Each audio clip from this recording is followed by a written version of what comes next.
నమస్కారం వార్తలకు స్వాగతం. ముందుగా ముఖ్యాంశాలు. ఎన్నికల సందర్భంగా నారా చంద్రబాబు నాయుడు రోడ్ షో. ఈ సందర్భంగా సీఎం జగన్ రెడ్డిపై పలు విమర్శలు. CM Jagan Reddy road show, Chandrababu నాయుడుపై ఫైర్. ఎన్నికల సందర్భంగా CM Jaganmohan Reddy road show నిర్వహించారు. ఈ సందర్భంగా చంద్రబాబు నాయుడుపై ఆయన మండిపడ్డారు.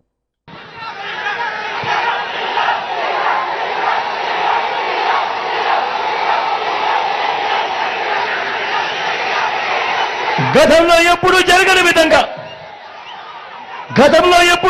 విధంగా మన రాష్ట్రంలో మొత్తం మీ బిడ్డ పాలన రాకముందు వరకు రాష్ట్రంలో మొత్తం 4 లక్షల ఉద్యోగాలుంటే గవర్నమెంట్ ఉద్యోగాలు మీ బిడ్డ వచ్చిన ఈ 59 నెలల కాలంలోనే అక్షరాల ఇంతకు ముందు ఎప్పుడూ జరగని విధంగా చూడని విధంగా మీ బిడ్డ మరో 2,31,000 ఉద్యోగాలు ఇచ్చాడు. ఈ 59 నెలల కాలంలో మన పిల్లలే ఈరోజు గ్రామ సచివాలయాలలో ఏకంగా 1,35,000 మంది కనిపిస్తారు. నా చెల్లెమ్మలు, నా తమ్ముళ్ళు ఈరోజు గ్రామ సేవలో కనిపిస్తా ఉన్నారు. మొట్టమొదటిసారిగా గతంలో ఎప్పుడూ జరగని విధంగా, రాష్ట్ర చరిత్రలో ఎప్పుడూ చూడని విధంగా మొట్టమొదటిసారిగా ఇంతకు ముందు ఎప్పుడైనా కూడా మేనిఫెస్టో అనే దానికి అర్థం ఎప్పుడైనా కూడా ఎవరైనా కూడా ఏం కనిపించేది? ఎన్నికలప్పుడు మేనిఫెస్టో అని చెప్పి రంగురంగుల కాగితాలతో ఇచ్చేవాళ్ళు, రంగురంగుల అబద్ధాలు చెప్పేవాళ్ళు, పేదల ఆశలతో ఆడుకునేవాడు, అబద్ధాలకు రెక్కలు కట్టేవాళ్ళు. ఎన్నికలైపోయిన తర్వాత మేనిఫెస్టో చెత్తబుట్టలో వేసేవాళ్ళు. మేనిఫెస్టో ఎక్కడుందంటే కనిపించే కార్యక్రమం కూడా ఎక్కడ ఎతికినా కనపడదు. మొట్టమొదటిసారిగా సాంప్రదాయాన్ని మార్చాడు మీ బిడ్డ. ఎన్నికల మేనిఫెస్టోను ఒక భగవద్గీతగా, ఒక బైబిల్గా, ఒక ఖురాన్గా భావిస్తూ ఎన్నికల మేనిఫెస్టోలో చెప్పినవి ఏకంగా 99% హామీలను అమలు చేసి మీ బిడ్డ నా అక్క చెల్లెమ్మల కుటుంబాలకే పంపిస్తా ఉన్నాడు. ఆ చిక్కడి చిరునవ్వుల మధ్య అక్క చెల్లెమ్మలనే అడుగుతా ఉన్నాడు, అక్క ఇదిగో మీ అన్న మేనిఫెస్టో, ఇదిగో మీ తమ్ముడు మేనిఫెస్టో, పథకాలన్నీ కూడా జరిగాయా లేదా అన్నది మీరే టిక్కు పెట్టండి అక్క అని చెప్పి మొట్టమొదటిసారిగా సాంప్రదాయాన్ని మారుస్తూ ఎన్నికల మేనిఫెస్టో అంటే విశ్వసనీయత తీసుకొచ్చిన వ్యక్తి, విశ్వసనీయత తీసుకొచ్చిన పాలన ఈ 59 నెలల కాలంలోనే జరిగిన మాట వాస్తవం కాదా అని అడుగుతా ఉన్నాడు మీ బిడ్డ. ఇవాళ నేను మీ అందరితో కూడా ఇప్పుడు కొన్ని పథకాలు గడగడ మచ్చుకు కొన్ని పథకాలు చెబుతాను. మీరే ఆలోచన చేయండి. గతంలో ఎప్పుడైనా ఈ పథకాలు ఉన్నాయా? గతంలో ఎప్పుడైనా ఈ పథకాలు ఎవరైనా చూశారా? గతంలో ఎప్పుడైనా ఈ పథకాలు ఎవరైనా చేశారా అన్నది మీరే ఆలోచన చేయమని కోరుతా ఉన్నా. గతంలో ఎప్పుడూ చూడని విధంగా మొట్టమొదటిసారిగా నాడు నేడుతో బాగుపడ్డ గవర్నమెంట్ స్కూళ్లు, గవర్నమెంట్ బడులది ఇంగ్లీష్ మీడియం. 6వ తరగతి నుంచే ప్రతి క్లాస్ రూమ్లోనూ ఐఎఫ్పీలు, డిజిటల్ బోధన. 8వ తరగతికి పిల్లాడు వచ్చేసరికి ఆ ప్రతి పిల్లాడి చేతిలో ఒక ట్యాబ్. ఇంగ్లీష్ మీడియంతో మొదలెడితే 3వ తరగతి నుంచే టోఫుల్ క్లాసులు, 3వ తరగతి నుంచే సబ్జెక్ట్ టీచర్లు. గతంలో ఎప్పుడూ జరగని విధంగా ఈరోజు ఇంగ్లీష్ మీడియంతో మొదలెడితే ఐబీ దాకా ప్రయాణం. గతంలో ఎప్పుడూ చూడని విధంగా మన పిల్లల చేతుల్లో ఈరోజు బైలింగ్వల్ టెక్స్ట్ బుక్స్, అంటే ఒక పేజీ తెలుగు, పక్క పేజీ ఇంగ్లీష్. మొట్టమొదటిసారిగా బడులు తెరిచేసరికే పిల్లలకు విద్యా కానుక. మొట్టమొదటిసారిగా బడులలో ఈరోజు గోరుముద్ద. మొట్టమొదటిసారిగా పిల్లలను బడులకు పంపిస్తే చాలు ఆ తల్లులను ప్రోత్సహిస్తూ ఆ తల్లులకు ఓ అమ్మఒడి అనే కార్యక్రమం. మొట్టమొదటిసారిగా మొట్టమొదటిసారిగా పెద్ద చదువులకు ఏ తల్లి ఏ తండ్రి కూడా అప్పుల పాలు కాకూడదు అని ఈ రోజు మన పిల్లలు ఇంజనీర్లుగా చదువుతా ఉన్నారు, డాక్టర్ కోర్సులు చదువుతా ఉన్నారు, డిగ్రీ కోర్సులు చదువుతా ఉన్నారు. వారి చదువులకయ్యే పూర్తి ఖర్చు ఈ రోజు రాష్ట్రంలో ఏకంగా 93% మంది మన పిల్లలు ఈ రోజు పూర్తి ఖర్చులు భరిస్తూ ఈ రోజు వాళ్లకు విద్యా దీవెన, జగనన్న వసతి దీవెన అనే గతంలో ఎప్పుడూ జరగని విధంగా ఈ రోజు ఆ పిల్లలను ఆదుకుంటా ఉన్నాం. నా అక్క చెల్లెమ్మల కుటుంబాలకు తోడుగా ఉన్నాం. గతంలో ఎప్పుడూ జరగని విధంగా ఈ రోజు మన డిగ్రీలలో చదువుతా ఉన్న మన పిల్లలకు ఈ రోజు international universities, LSC, Harvard, MIT, Stanford వంటి యూనివర్సిటీస్ తో ఈ రోజు ఆన్లైన్ సర్టిఫికేషన్ ద్వారా మన డిగ్రీలతో ఆ కోర్సులు అనుసంధానం. మొట్టమొదటిసారిగా మన డిగ్రీలలో ఈరోజు మ్యాండేటరీ ఇంటర్న్షిప్. నేను అడుగుతా ఉన్నా, ఇంతగా పిల్లల చదువుల మీద ధ్యాస పెట్టిన పరిస్థితులు గతంలో ఎప్పుడైనా జరిగాయా అని అడుగుతా ఉన్నాడు మీ బిడ్డ. అన్న జరిగాయా? అక్క జరిగాయా? తమ్ముడు జరిగాయా? వారాహి విజయబేరి బహిరంగ సభలో జనసేన అధినేత పవన్ కళ్యాణ్ పాల్గొన్నారు. ఈ సందర్భంగా ప్రజలను ఉద్దేశించి ఆయన మాట్లాడారు. మాట్లాడుతున్నాను, మీరన్నీ గత 5 సంవత్సరాల్లో ఎవరెవరు ఏం చేశారు, వైసీపీ ప్రభుత్వం ఏం చేసింది, పవన్ కళ్యాణ్ ఎలా నిలబడ్డాడు, టీడీపీకి ఎలా బలం ఇచ్చాడు, ఎలా తగ్గి ముందుకు తీసుకెళ్లాడు, భారతీయ జనతా పార్టీ ప్రధానమంత్రి గారి నేతృత్వంలో మేము ఆంధ్రాలో పొత్తు పెట్టుకోమంటే ఆయన నేను ఒప్పించానంటే ఎంత బలంగా మాట్లాడుంటానో మీరు అర్థం చేసుకోండి. దేనికి మాట్లాడాను? పవన్ కళ్యాణ్ ఎంపీ ఎమ్మెల్యే కాకపోతే ఏమవ్వదు. పవన్ కళ్యాణ్ చేసుకుంటే సినిమాలు ఉన్నాయి, అవసరమైతే బయటకు వచ్చి రోడ్ల మీద కొట్లాడతాడు. కానీ కావాల్సింది ఇంతమంది సమూహానికి 5 కోట్ల మంది ప్రజలకి బలం ఇవ్వాలి అంటే జనసేన రోడ్డు మీదకి వస్తే గూండాలు కూడా బెదిరి పారిపోతారు. అడవి దున్నలు ఎలా పారిపోతాయో సింహాన్ని చూసి జనసేన బయటికి వస్తే మొత్తం వచ్చి అందరూ పారిపోతారు. రౌడీ గూండాలు అందరూ పారిపోతారు. అలాంటి గూండాలు ప్రభుత్వం ఇది వైసీపీ అరాచక ప్రభుత్వం. నేను మీకు భరోసా ఇస్తున్నా, ఒక ఎన్నికలకు కాదు, ఒక తరం కోసం.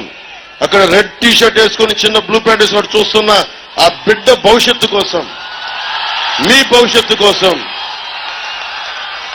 మీ అందరి కోసం వచ్చాము. ఇది నా కోసం కాదు, మీకోసం నిలబడతాం, మీకోసం కొట్లాడతాం.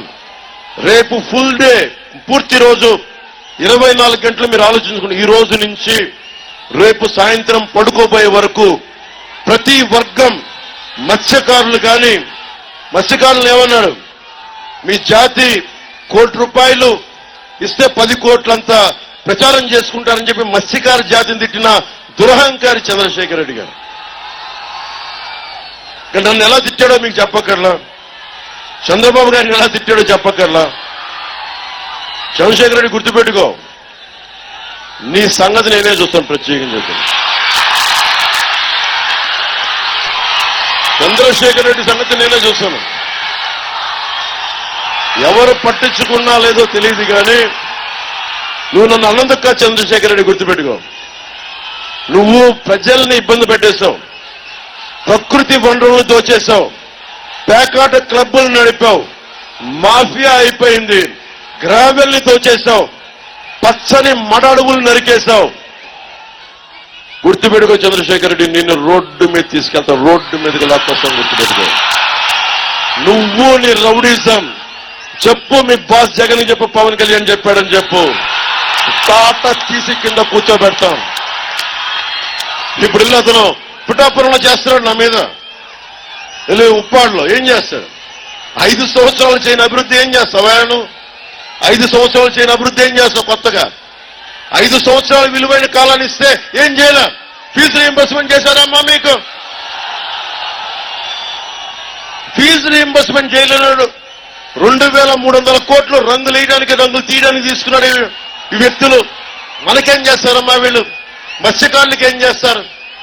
దళిత సామాజిక వర్గానికి ఏం చేస్తారు, బీసీలకి ఏం చేస్తారు చూశారు కదా. కుల జాతి మనకి ఆధిపత్య అహంకారంతో ఎలా తిట్టారో మీకు తెలుసు.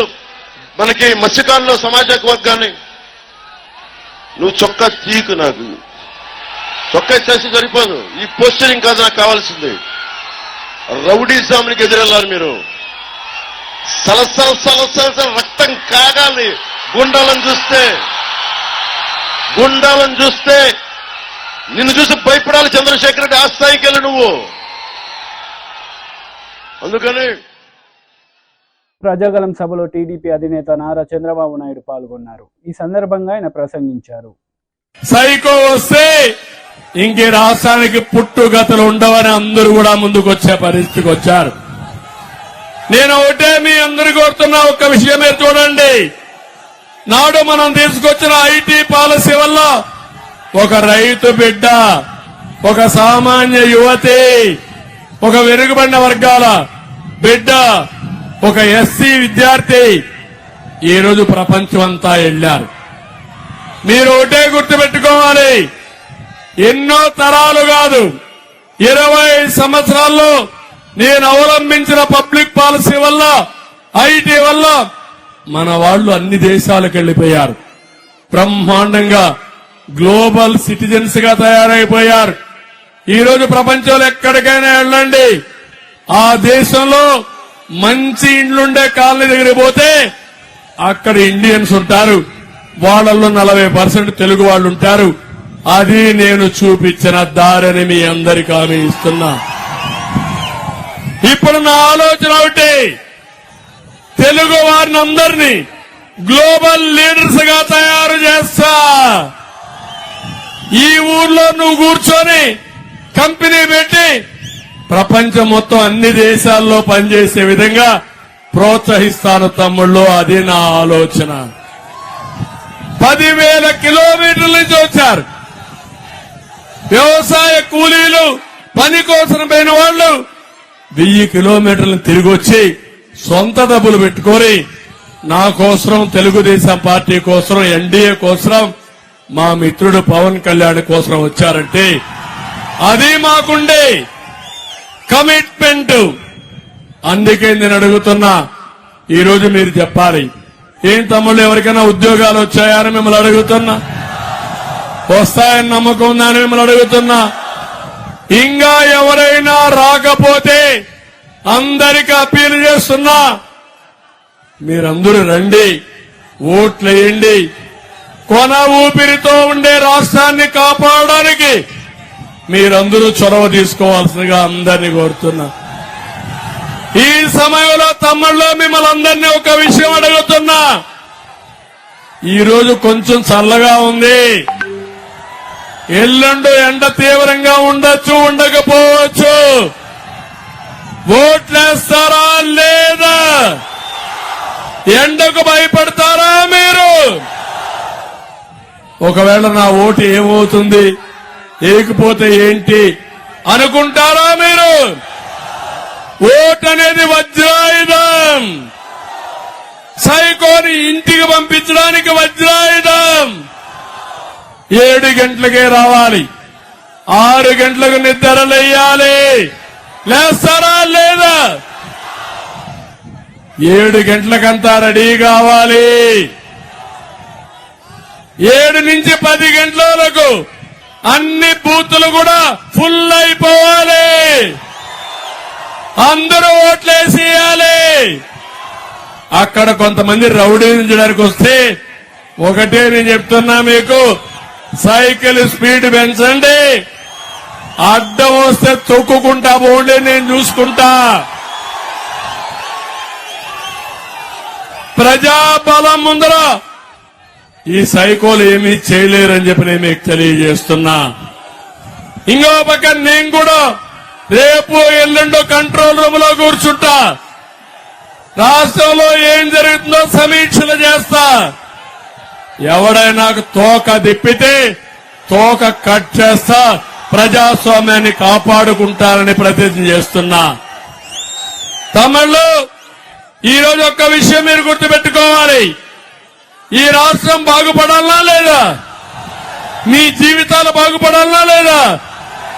నా ఆశయం ఒకటే, 29కే నెంబర్ 1 రాష్ట్రంగా చేయాలనుకున్నాను.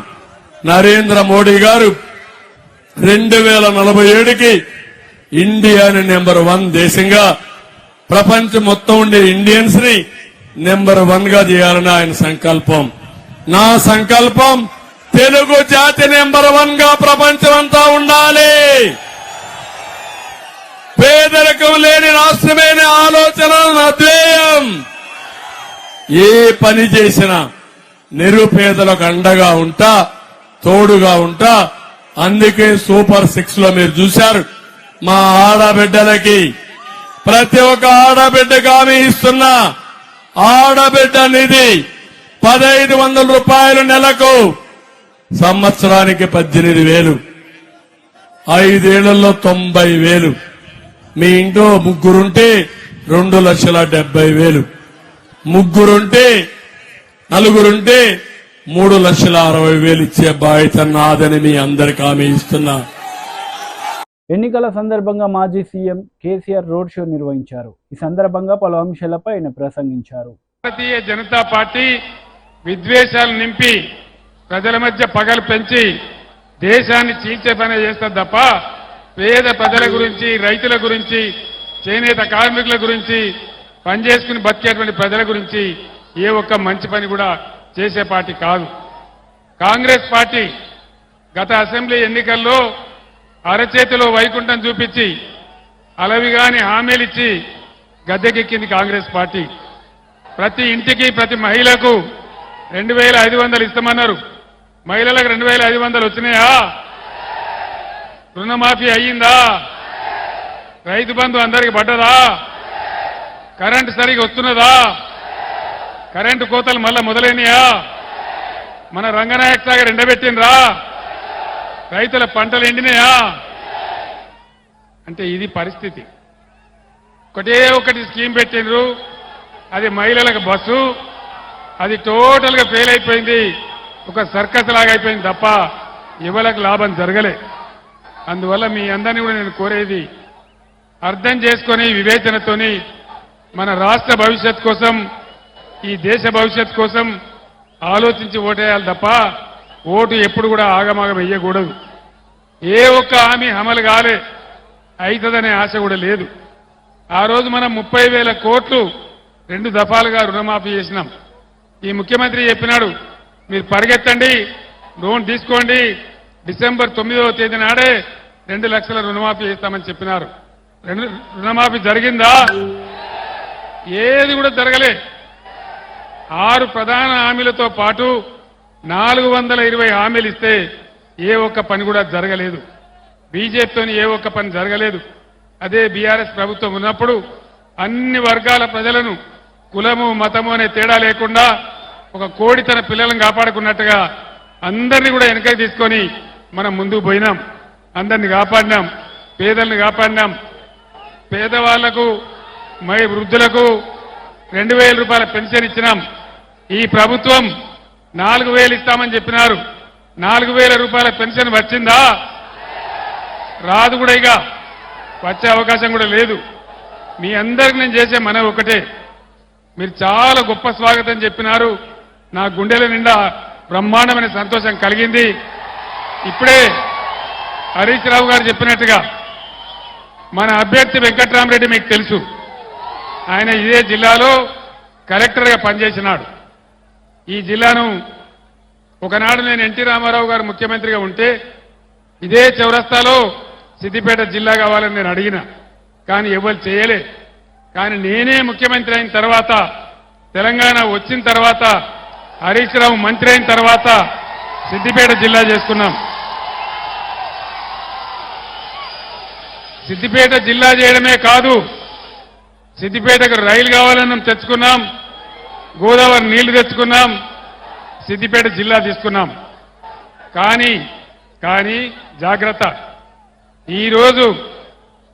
ఈరోజు ఈ రాష్ట్ర ప్రభుత్వం సిద్దిపేట జిల్లాను రద్దు చేస్తా అంటున్నది. సిద్దిపేట జిల్లా ఉండానా? సిద్దిపేట జిల్లా ఉండానా? అన్న మీరు వెనక చెప్తలేరు ఉన్నా సిద్దిపేట జిల్లా తీస్తా అంటే యుద్ధం చేద్దామా, మరొక యుద్ధానికి సిద్ధమైదామా? ఈ మూర్ఖ ముఖ్యమంత్రి మూర్ఖ ప్రభుత్వం ప్రజలకు పరిపాలన దేవాలని తెస్తే దాన్ని రద్దు చేస్తామని చెప్తున్నారు. ఇది వచ్చిన సిద్దిపేట జిల్లాకు కలెక్టర్ గారు వెంకట్రామరెడ్డి గారు చాలా సేవలు అందించారు. మీ ఊర్లలో ఉన్న మొక్కలు చెట్లు వెంకట్రామరెడ్డి గారు నాటించినటువంటివి. హరీష్ నాయకత్వంలో సిద్దిపేటలో బ్రహ్మాండమైన అభివృద్ధి చేసుకున్నాం. ఆ అభివృద్ధి కొనసాగాలంటే, మన హక్కులు రావాలంటే, మన నీళ్లు మనకే ఉండాలంటే ఖచ్చితంగా మొన్న ఎన్నికల్లో హరీష్కి ఇచ్చిన మెజార్టీ కంటే ఇంకో 20,000 మెజార్టీ ఇచ్చి 1,00,000 మెజార్టీ ఇచ్చి వెంకట్రామరెడ్డి గారిని గెలిపించాలి. గెలిపిద్దామా? సిద్దిపేట మెజార్టీ ఎంత? 1,00,000నా? 1,00,000 అంటే గ్యారంటీగా నేను ఇయ్యాలని డిక్లేర్ చేస్తున్నా. సిద్దిపేట మెజార్టీతోనే వెంకట్రామరెడ్డి గారి ఎంపీగా గెలిచిపోయిందని చెప్పి నేను తెలియజేస్తా ఉన్నా. వెంకట్రామరెడ్డి గెలుపులో సిద్దిపేట జిల్లా గెలుపున్నది, మెదక్ పార్లమెంట్ గెలుపున్నది. ఆయన డబ్బులకు ఆశపడి పదవులకు ఆశపడి వచ్చినవాడు కాదు. ఆయనకు ఆల్రెడీ వెంకట్రామరెడ్డి గారికి ఎమ్మెల్సీ పదవి ఉంది. ఆయన ఒక మాట చెప్పినాడు, నన్ను గెలిపిస్తే 7 నియోజకవర్గాలలో 7 కళ్యాణ మంటపాలు కట్టించి ₹1 పేదలకు ఫ్రీగా పెళ్లి చేస్తామని చెప్పినాడు. 100 కోట్లతో ట్రస్ట్ పెట్టి పేద విద్యార్థులందరికీ నేను చదువు చెప్పిస్తా నా సొంత డబ్బులతోనని వెంకట్రామరెడ్డి గారు చెప్పినారు. ఇటువంటి నాయకుడు గెలిస్తే మనందరికి గౌరవం, ప్రజలకు గౌరవం, అందరికి లాభం. కాబట్టి దయచేసి నా మాట మీద, హరీష్ మాట మీద విశ్వాసం ఉంచి 1,00,000 మెజార్టీ మన సిద్దిపేట నుంచే ఇవ్వాలి. సిద్దిపేట మీరు ఎటువంటి పులులో నాకు తెలుసు. మీరు పట్టుబడితే జట్టు కడితే 1,00,000 మెజార్టీ మీకు లెక్కనే కాదు. 1,00,000 కదా గ్యారంటీగా. మీ అందరిని ఒకటే నేను కోరుతా ఉన్నా, హరీష్ నాయకత్వంలో మే 13వ తేదీ వరకు అందరూ కూడా ఈరోజు ఏ ఉత్సాహంతో నాకు స్వాగతం చెప్పినారో, ఏ ఉత్సాహంతో ఇంత బ్రహ్మాండమైనటువంటి నేల ఈనిందా అనే పద్ధతిలో సభకు వచ్చినారో అదే పద్ధతిలో విశ్రమించి కష్టపడి దయచేసి వెంకట్రామరెడ్డి గారికి 1,00,000 ఓట్ల మెజార్టీ సిద్దిపేట నుంచి ఇవ్వాలని కోరుకుంటూ, ఏ రోజు వచ్చినా మా బిడ్డ కదా, మా కన్న బిడ్డ కదా అనే ప్రేమను ఎప్పుడు వచ్చినా మీరు చూపిస్తా ఉన్నారు. అదే ప్రేమతో 1,00,000 ఓట్ల మెజార్టీ సాధించాలని మీ అందరినీ కూడా కోరుకుంటూ, మహిళా కమిషన్ మాజీ చైర్పర్సన్ వాసిరెడ్డి పద్మ మీడియా సమావేశం నిర్వహించారు. ఈ సందర్భంగా పలు అంశాలపై ఆమె మాట్లాడారు.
వార్తలు ముగించే ముందు ముఖ్యాంశాలు మరోసారి. ఎన్నికల సందర్భంగా నారా చంద్రబాబు నాయుడు రోడ్ షో. ఈ సందర్భంగా సీఎం జగన్ రెడ్డిపై పలు విమర్శలు. CM Jagan Reddy road show, Chandrababu నాయుడుపై ఫైర్. ఈ వార్తలు ఇంతటితో సమాప్తం. తిరిగి ప్రసారమయ్యే వార్తల్లో మళ్ళీ కలుద్దాం. అంతవరకు సెలవు. నమస్తే.